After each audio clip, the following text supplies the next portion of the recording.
Hey guys, and welcome to another episode on Northwoods Exploration. As always, my name is Jeremy, and in today's episode, we are going to begin a new series titled Watches and the Outdoors. Let's get to it, guys.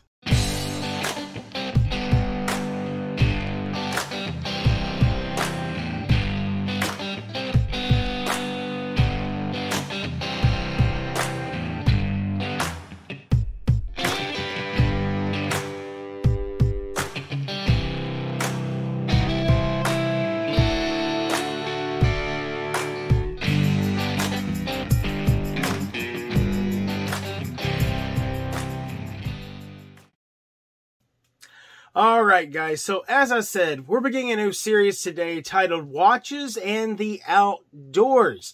If any of you know me personally, you know that I really like watches. I have a great appreciation for the beauty, for the craftsmanship, but especially for the practical nature of watches. Their utility. I mean, you can use a watch for so many different things. And what I find ironic is many people ask me, well, Jeremy, you have a cell phone or you have other things to tell the time. You know, why in the world would you wear a watch? Well, a watch is an essential part of my EDC. I mean, even today, I'm currently wearing my Seiko Recraft automatic watch today. And I wear a watch whether I'm in the house or outdoors or out and about around town. A watch is an essential part of my EDC, so therefore it would also be an essential part of my outdoor EDC as well. But let's just ask the question, why should you make a watch an essential part of your outdoor EDC? And I think there are 4 reasons for this. The number 1 reason is that you should utilize your cell phone, but don't depend upon it. Utilize your cell phone, but don't depend upon it. Just like it is whenever you go on a guided hunt or a guided hike, you know, you want to utilize your guide, but you don't want to depend on them. Why? Because if something happens to your guide, if they have some type of illness or injury or something happens, you get separated from the group, you need to be self-sufficient.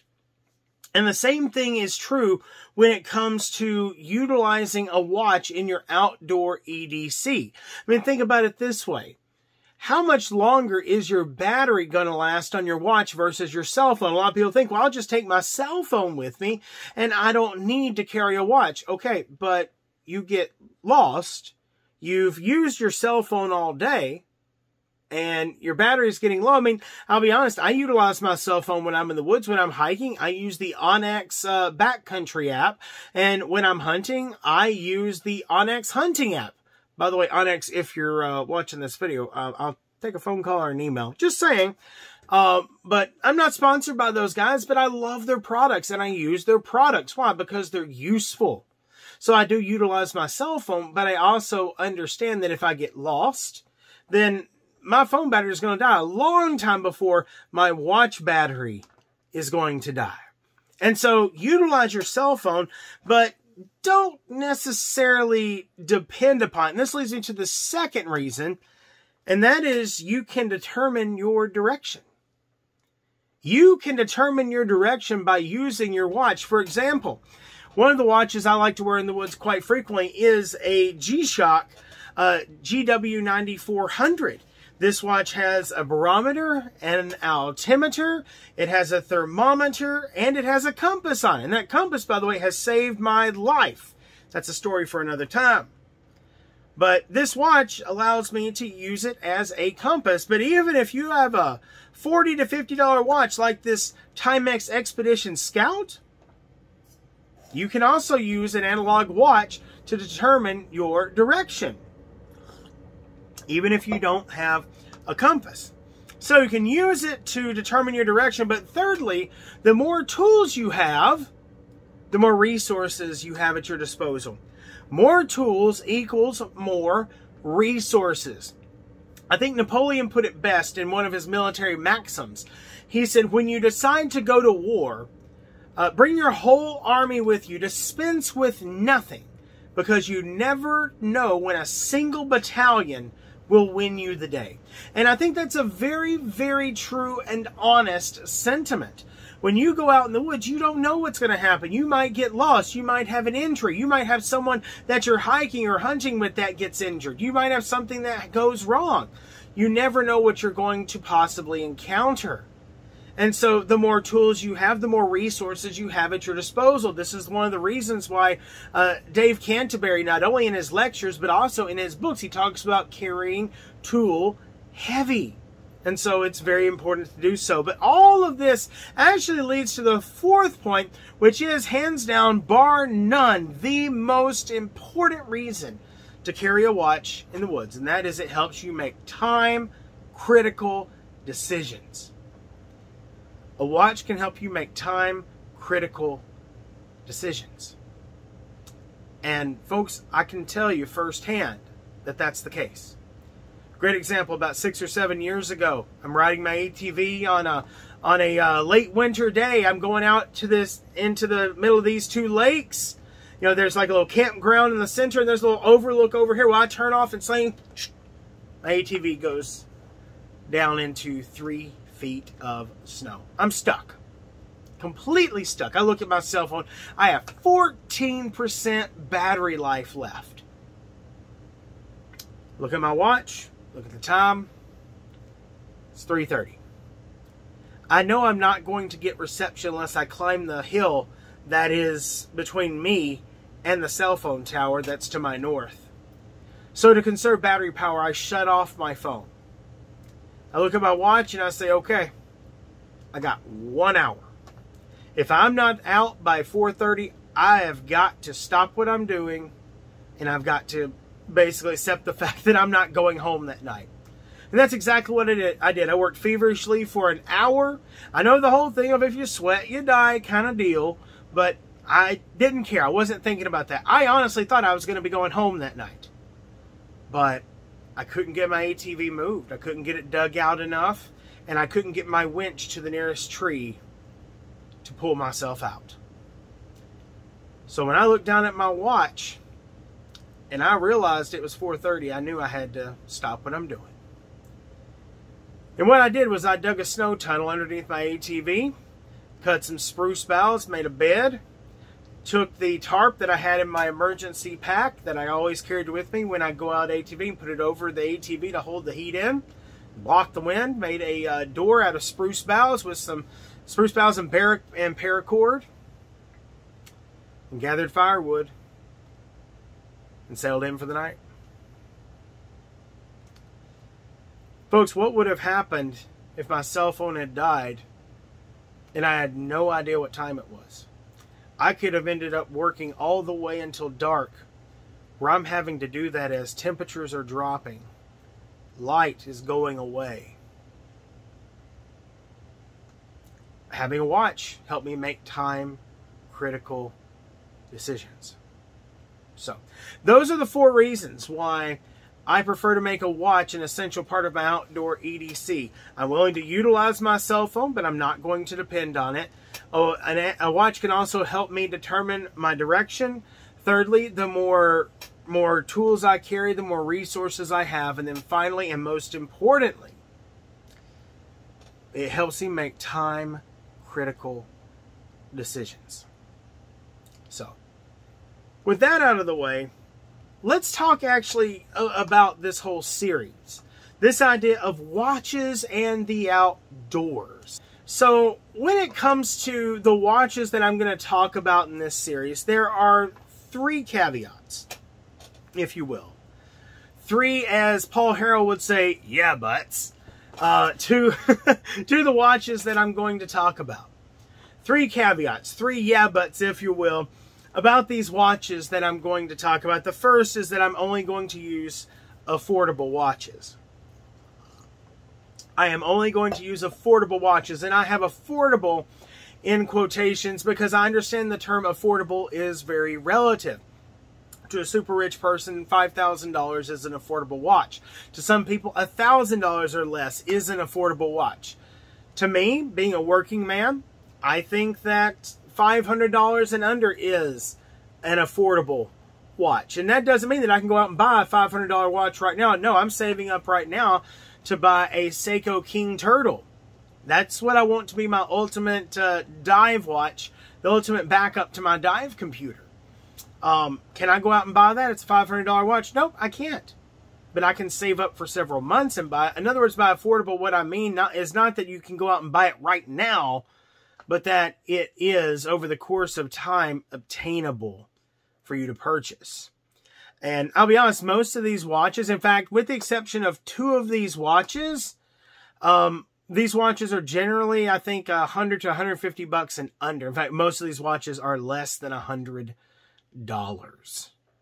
So, I didn't want to use super expensive watches, and that's partially because of the second caveat, and that is I'm only going to talk about watches that I have experience with and actually wear.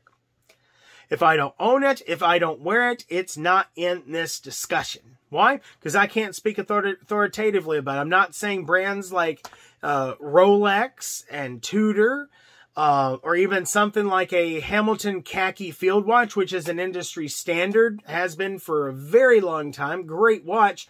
I don't own one, so I cannot speak authoritatively about it. There are several Tissot watches that I cannot speak to because I don't own them. And so if I don't own them and I don't wear them, I'm not going to speak authoritatively about them.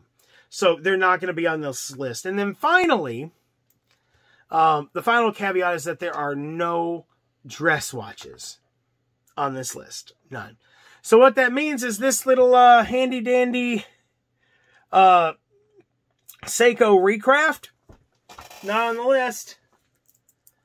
What that means is my Orient Bambino V4, not on the list. So, no dress watches. It doesn't really fit the theme. The only watches that I'm going to have are dive watches, field watches, and then sport watches. That's it. And that is all. Now, how I'm going to talk about these watches is really formatted like this. So, yes, I'm going to have the specs of the watch, and I'm going to do a short review of these watches, and I'll shoot some B-roll. That way you get some really good close-up shots of these watches as I review them. But I'm going to grade these watches on 4 levels of criteria. 4 levels of criteria. The first level of criteria is ruggedness. The second level of criteria is going to be on water resistance. The third level of criteria is going to be power supply reliability. And then fourthly is going to be on visibility. Now, each of these areas of criteria are going to be broken down into a scale of 1 to 5, 1 being the least and 5 being the best. For example, when you look at ruggedness, a grade of 1 for ruggedness means basically if you just look at it funny, it's going to break. A grade 2 for ruggedness means that it can't take a drop on hard surfaces. In other words, if that watch is sitting on the side of your desk and falls off, and it's going to break. A grade 3 for ruggedness means that it can take a drop under 5 feet onto a hard surface. In other words, you're holding it in your hand, you're putting it on, you drop it, it's going to survive. And then a grade 4 for ruggedness means it can take a drop from 5 to 10 feet. And then finally, a grade 5 means that it is shock resistant. In other words, you could probably drop this thing out of an airplane 30 feet in the air, and it's going to be perfectly fine. And this leads me to the second level of criteria, and this is water resistance. A grade 1 for water resistance means it has no water resistance. You get water on it, you get it wet, it's ruined, it's done. A grade 2 for water resistance means that you can wear it in the shower and it can take a splash. In other words, you can wash your hands with it on. You could potentially wear it in the shower, but probably shouldn't get too wet. A grade 3 for water resistance means that, yes, swimming is possible with it, but probably not necessarily recommended. A grade 4 for water resistance means that swimming with it is fine, but you probably don't want to take it diving or snorkeling. And then a grade 5 means you can swim with it, snorkel with it, dive with it. It's all good. Grade 5 is going to be your watches that have, like 200 meters of water resistance, that sort of thing. So The second area of criteria is water resistance. The third is power supply reliability. This has to do with what kind of power supply does it have. Excuse me. What is the movement of the watch? The movement, if you don't know what that means, I suggest you look it up. We don't have time to go into that here. But basically, the movements generally are either solar, quartz, which means they're battery powered, or they're automatic, which means that they are mechanical. It's the best explanation that I can give. But a grade 1 for power supply reliability is where the battery cannot be changed. In other words, it's basically a disposable watch. You can't change the battery. So before you go in the woods, you know, if you want to make sure it's not going to die on you, change the battery. Nope, you can't. It's disposable. Okay, grade 1. Grade 2 is a rechargeable watch. This is mostly in reference to your smartwatches. Now, one may say, well, I like wearing my smartwatch in the woods. Well, that's good. But most of the time, if you use the GPS function outdoors, which is the best way to use a smartwatch whenever you're outdoors hiking or hunting, tracking, whatever it might be, that's going to destroy your battery life. For example, the Amazfit T-Rex Pro, the manufacturer says it will last for 18 days. If I use it with the always-on display so I can actually use it as a watch, and I allow it to track my location just for like weather data, stuff like that, it'll last about 8 days, 7 or 8 days. If I carry it in the woods and I have the GPS actually on where it's tracking me as I'm going out hiking or hunting, yeah, 3 days and that thing is kaput. That thing is toast. It's done. I have to charge that thing every single night that I'm out there. Otherwise, it'll be dead within 72 hours. Sorry, that's a grade 2 for reliability. If I've got to recharge it in the field with some type of outlet, some type of cord, sorry, grade 2, rechargeable. Grade 3 is going to be your standard quartz movement. This is your standard battery-powered watch that's going to last generally 3 to 5 years on a battery. Grade 4 is going to be also a quartz watch, but like some of your Casios where it has a 10-year battery life. So yes, it runs on a battery, but it's very, very unlikely that it's going to die on you. And then 5 is if your watch is solar or kinetically powered. This would be, for example, your Citizen Eco Drive watches, which are technically, it's not necessarily solar because any form of light will charge them. It does better with solar. For example, one of the watches we're going to talk about is the Expedition Scout Solar. I like solar powered watches. Kinetic would be sort of like your automatic movements, where when you're moving, that's what's charging the watch as you move. And then finally, the last level of criteria is visibility.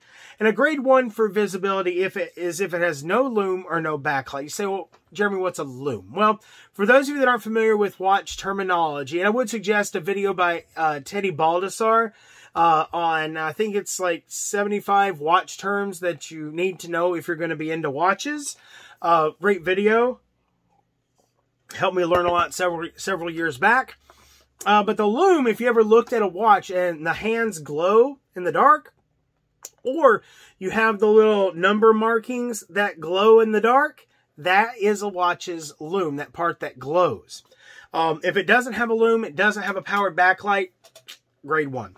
If it has a useless loom, in other words, it really doesn't glow, you really can't see it, and the backlight is basically useless, this would kind of be like some of your old school Casio watches from the late 80s, early 90s, that the backlight, yeah, it has one, but it doesn't really work. That'd be a grade 2.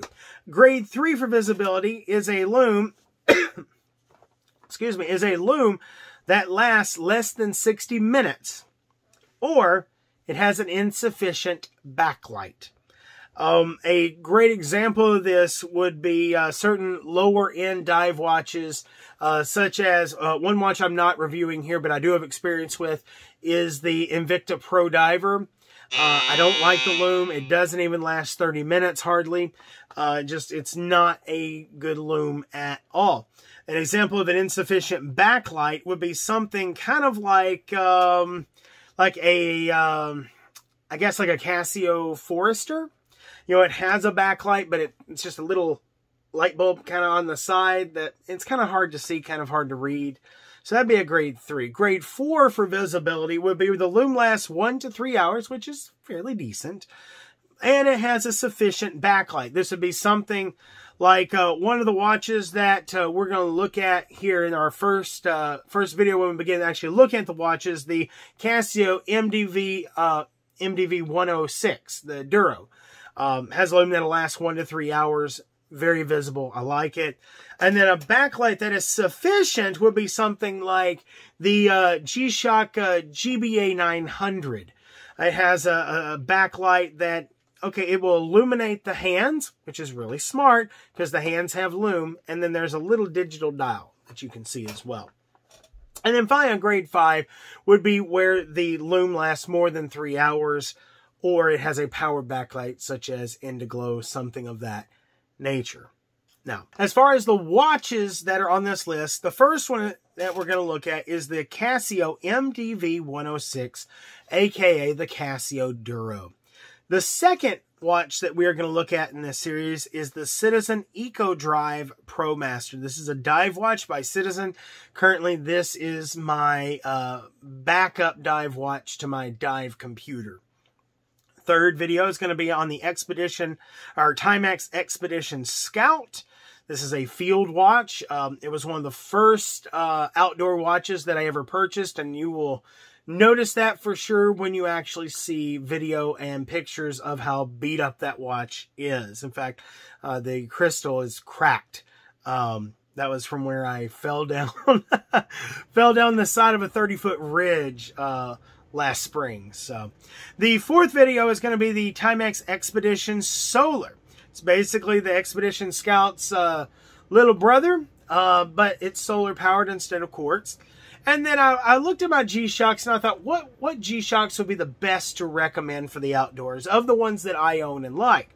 And so we're actually going to break down the G-Shocks into 3 separate videos. The first video is going to be on the G-Shocks that are less than $100. This is the DW5600, the DW5600BB, and the DW350. In fact, the GD350 is the very first G-Shock that I ever purchased. And I bought it at a Walmart. Go figure. The second part in this series is going to be on G-Shocks that are between $100 to $200, and the best 2 that I picked out are the GBA 900. I've actually had 2 of these, but the GBA 900 it is a G-Shock that has both an analog display as well as a digital display also. And also then the GA2100, aka the Casio. That's such a popular watch, I thought I'd throw it in here. And then finally, the third part of our G-Shock series is going to be on probably the most decked out G-Shock that I own, and that is the GW9400. That is the G-Shock Rangeman, the one that has the altimeter, barometer, thermometer, and compass on it, and I'll share some really cool stories about how I've been able to utilize that watch in the woods over the last few years. So, in this series, these are the watches that we are going to talk about. So, let me hear from you guys. What are some of your favorite watches to wear outdoors? Let me hear from you. I want to know. I want to hear from you guys in the comments. I love interacting with you guys. What are the watches that you wear outdoors the most frequently? These are some of the ones that I wear the most frequently. I'm not saying that these are the best or that these are the only ones that you should buy, but these are the ones that I have the most experience with. So, I hope you guys enjoyed the video. Don't forget to share the video. Don't forget to like and subscribe. We're up to 2% of you guys who are watching my videos being subscribed now. So those of you who have subscribed, thank you very much. And I hope more of you guys subscribe to the videos. I can't do this without you guys. I appreciate the support. So thank you very much. And as always, guys, don't forget, come join the adventure, and I will catch you guys in the next video. We'll see you.